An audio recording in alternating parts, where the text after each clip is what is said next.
My name is Logan, And I'm Kaylin. and this is our project on the Black Hawk War. The Black Hawk War was a conflict between the U.S. militia forces led by General Henry Atkinson and the Sauk and Fox tribes, led by a Sauk warrior named Black Hawk.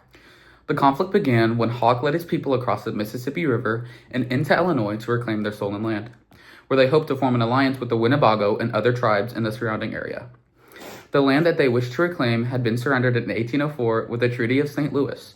They argued that the treaty was unfair and was created without full tribal consent. This attempt at reclamation provoked nearby Illinois militias to take action and ultimately led to further colonization in the West. According to the biography of Black Hawk, before the war, after Black Hawk and his men crossed the Mississippi, they encountered one of the said Illinois militias and decided to surrender. Though they waved the white flag, the undisciplined and undertrained militia fired upon them anyway. After the Sauk and Fox tribes returned fire, the militia retreated and abandoned their guns, which led to Black Hawk ordering his men to steal the guns, and they retreated north along the Rock River. There were three main battles of the Black Hawk War: Stillman's Run, located in Stillman's Valley, Illinois; Buffalo Grove, located in Polo, Illinois; and the Apple River Fort, located in Elizabeth, Illinois. The first conflict we'll be talking about is the Battle of Stillman's Run, the earliest battle of the war that took place in 1832, when Illinois militia groups attacked a group of Sauk scouts, which then led to Sauk scouts ambushing the militia and forcing them to retreat. While this was not the first real battle of the war, there had been other skirmishes and disagreements in the past. Now to Kaylin at the William Durley Monument! The next conflict we'll be talking about is the Buffalo Grove ambush. It happened on May 9th, 1832, when a group of 6 U.S. militiamen dispatched by Colonel James M. Strode were ambushed by a group of Kickapoo soldiers. William Durley, whose remains are laid right here, was killed and scalped by the Kickapoo forces, but the other 5 men survived and later reported to attack General Henry Atkinson at Dixon's Ferry. It is unclear if there were any native injuries during this ambush. The last battle we will be talking about is the Battle of Apple River Fort. The battle happened on June 24th, 1832, at Apple River Fort in Elizabeth, Illinois. In early 1832, settlers built forts and stockades in northern Illinois, predicting native attacks. Apple River Fort was one of the most prominent of these forts. Black Hawk led over 150 soldiers to attack the fort. There were about 28 militiamen stationed to defend the base, as well as a handful of women and children who took refuge inside.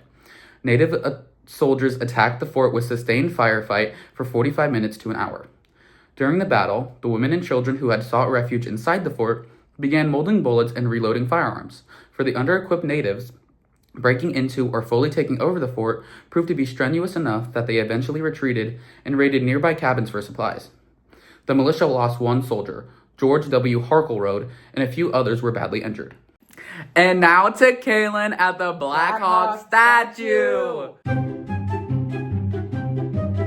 Last site we are visiting is not a part of the war, but it was a monument dedicated to the warrior Black Hawk. The statue right behind me was built by sculptor Lorado Taft and was erected in 1911 to commemorate the Black Hawk War hero. Although the Black Hawk War is not mentioned much in the grand scheme of American history, its impact was very strong. This war highlighted how the United States government's policies had horrible effects on the lives of Native people. The Black Hawk War was a result of the Indian Removal Act put in place by former President Andrew Jackson. This war was only one of many cases where the American government has discriminated and stolen from the Native people. After the war ended, the surrounding indigenous peoples were forced to cede their land and retreat over the Mississippi River. The government offered to provide the natives with 400 square miles of land, but large parts of Illinois, Iowa, and Wisconsin were open for white settlement, successfully running the natives out. The survivors who retreated over the Mississippi soon became dependent on the U.S. government for survival and protection from disease, starvation, and economic assistance. Some people see the Black Hawk War as an extension of the Indian Removal Act and connect it with the broader push to eliminate the natives from grounds that were suitable for further white colonization. Overall, the outcome of the war was a devastating blow for the Native communities that resided in the area. It not only stripped the Native people of their land, but also their communities, families, and way of life. It also goes to show the cruelty and mistreatment the indigenous populations faced during this time period.